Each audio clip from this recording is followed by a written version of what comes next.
Hello et bienvenue dans une nouvelle vidéo. Aujourd'hui on va parler du ménage dans la tiny. Vous avez été plusieurs à nous le demander. Et là il y a assez de bordel pour que je pense que ce soit une bonne journée pour filmer ça. Ça va me motiver un petit peu aussi. Donc globalement on a du bazar un petit peu partout. Des sacs qui traînent, voilà, des choses à mettre dans la voiture, des choses à ranger. On a aussi le linge qu'on a lavé du coup ces derniers jours qu'il faut qu'on aille ranger là-haut dans la mezzanine. Donc on vous montrera comment on fait passer tout ça dans nos petits meubles de table de nuit. Sur le plan de travail, comme d'habitude, il y a un petit peu de tout qui traîne. Donc voilà, c'est l'occasion de vous montrer aussi un petit peu la vaisselle, ce genre de choses, puis quels produits on utilise. Et au niveau de la mezzanine, il faut qu'on change les draps, il faut qu'on range évidemment ces piles de bordel, enfin voilà. Finalement un ménage bien classique dans toute maison et aussi dans la tiny, parce que l'avantage c'est que le ménage se fait assez rapidement en soi, évidemment sur une petite surface, et puis même si on a beaucoup en apparence de choses à ranger, finalement ça reste quand même le volume d'une tiny maximum. Mais donc forcément l'inconvénient c'est que le bordel arrive très vite quoi. Donc voilà, on vous emmène tout de suite et puis commençons par la vaisselle. Alors du coup, pour faire la vaisselle, on utilise des petits savons de ce type-là, qui sont à base de savon de Marseille. Celui-ci, il y a aussi du bicarbonate dedans et je crois des cristaux de soude, des choses comme ça.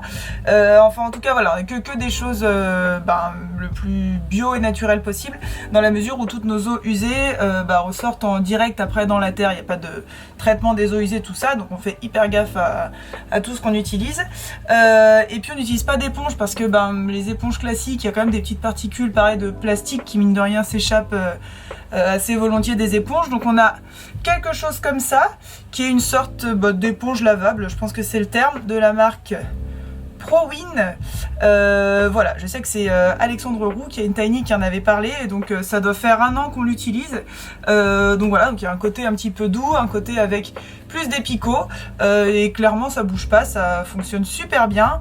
On la met régulièrement dans la machine, dès qu'on en fait une, on la lave et la qualité est nickel, ça bouge pas du tout. Donc voilà, je vous recommande. Je crois qu'ils n'ont pas de site internet ou quoi, c'est un peu comme Tupper, c'est que des ventes particuliers, mais moi j'avais tapé ça sur Facebook, j'avais trouvé quelqu'un vers chez moi, donc voilà. Et puis quand vraiment il faut gratter des trucs un petit peu plus difficiles à faire partir, on a une petite chose comme ça qui s'appelle une brosse coco, une éponge coco, enfin voilà, je sais pas, mais qui a des petits picots un peu plus rêches. Ou sinon on utilise des petites machines en ferraille comme ça, voilà, qui marchent très très bien aussi. Donc c'est parti, allons faire la vaisselle.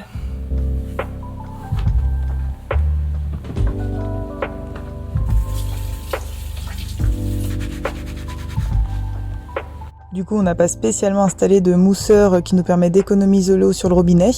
On en avait un à l'époque, mais finalement le débit d'eau était vraiment très fin et du coup c'était un peu galère pour vraiment bien rincer correctement la vaisselle. Ce qu'on fait, c'est qu'on fait surtout attention tout simplement à la quantité d'eau qu'on utilise, à réutiliser au maximum l'eau de rinçage et puis évidemment éteindre le robinet entre deux.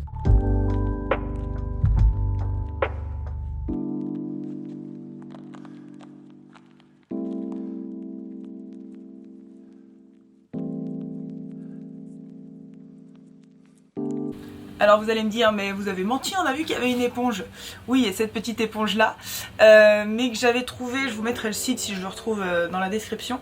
C'est une éponge qui est en fibre de noix, de coquille de noix, enfin fibre végétale, enfin voilà, normalement c'est pas du plastique. Donc effectivement on l'utilise de temps en temps, voilà, quand c'est plus pratique. Alors j'ai pas d'exemple spécifique à vous donner, c'est surtout Thomas qui l'utilise, mais voilà, oui, c'est la seule éponge qu'on a.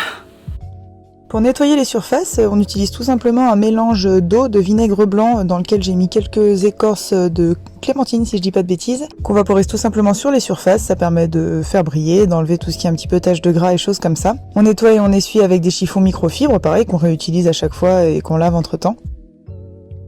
On utilise un petit peu ce mélange de vinaigre pour tout finalement, aussi pour la salle de bain, que ce soit pour les joints d'ailleurs ou pour faire briller les parties en inox.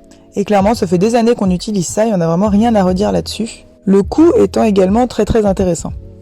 Globalement, la majeure partie du ménage, entre guillemets, c'est vraiment de ranger un petit peu tout ce qu'on a laissé traîner en plan au cours de la semaine. Comme c'est dans un petit espace, il y a beaucoup de manipulations, de choses qu'on déplace à un endroit puis à un autre, puis qu'on sort d'un tiroir, puis qu'on remet, etc. Donc le plus gros du travail, mais qui prend aussi très peu de temps finalement, ça va être de remettre chaque chose à sa place. Au début, dans un souci d'économie d'électricité, on avait juste un petit balai et une balayette. Mais c'est vrai que pour enlever toute la poussière, c'était un peu compliqué. Il y en avait toujours qui volaient. Enfin, c'était vraiment pas spécialement l'idéal. Du coup, on a investi dans un petit aspirateur à main. Je vous mettrai les références de celui-ci en barre d'infos si vous souhaitez. C'est un aspirateur qui est sur batterie et finalement, on n'a pas besoin de le recharger si souvent que ça. Puisque dans la Tiny, encore une fois, comme c'est un petit espace, on a assez vite fait d'aspirer toute la poussière.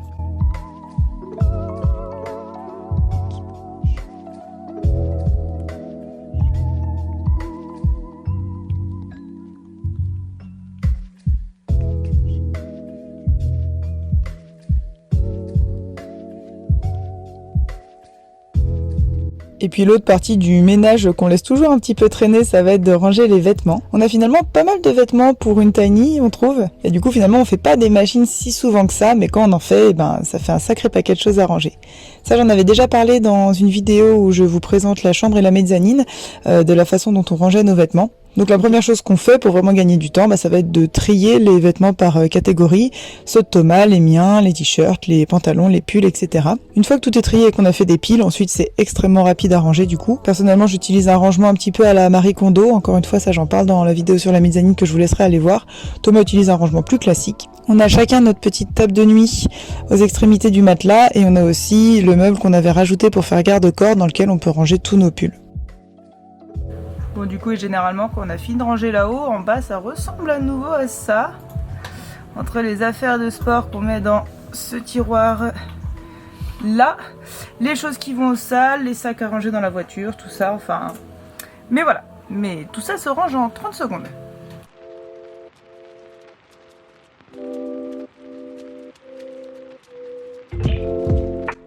Bon, si vous êtes encore là, c'est que clairement vous êtes de la team EHPAD, donc c'est le bon moment de vous parler de cette petite chose là. Si vous connaissez pas, c'est du percarbonate de soude et non pas du bicarbonate, et ça marche trop bien déjà pour redonner du blanc un petit peu au linge. Alors on en met dans sa machine comme on mettrait un blanchisseur lambda, j'imagine, et surtout ça marche un peu comme un vanish sur les taches, ça marche ultra bien. On mouille le linge, on en met un peu, on laisse poser, j'en sais rien, entre une demi-heure et une nuit quoi globalement, et après on met son linge au sale avec le reste et ça nettoie de ouf toutes les taches, même celles qui sont là depuis longtemps, des taches de fruits, des taches de gras, des taches de sang, enfin voilà. Ça marche super bien et c'est on ne peut plus naturel si je dis pas de bêtises, donc voilà, n'hésitez pas. Finalement, le ménage en tiny, c'est pas plus sorcier et pas spécialement plus compliqué que dans une maison classique. Ça se fait un petit peu plus souvent, mais c'est aussi extrêmement plus rapide et ça, c'est vraiment le côté très agréable. Comme dans toute maison, il y a toujours un petit peu de choses qui traînent. Les photos de tiny bien belles qu'on voit en général sur Instagram, c'est les tiny qui sont pas encore habitées, où vraiment tout est nickel, on dirait des maisons Ikea. Dans la vraie vie, il y a toujours un peu des choses à régler, des paniers qui traînent, qu'on déplace à droite, à gauche, des choses en plan sur le plan de travail, enfin voilà, comme dans toute vraie maison finalement. Je suis pas spécialement passée plus en détail sur les choses que je trouve assez classiques, c'est-à-dire, je vous ai pas montré comment changer le drap du lit, comment faire les carreaux, laver le frigo, parce que je trouve pas qu'il y ait de spécificité particulière à la tiny. Mais si vous avez d'autres questions, n'hésitez pas à nous les poser en commentaire. Merci en tout cas d'avoir regardé cette vidéo. On se retrouve en attendant la prochaine sur Instagram @lemonde-autour. Passez une très bonne journée et à bientôt.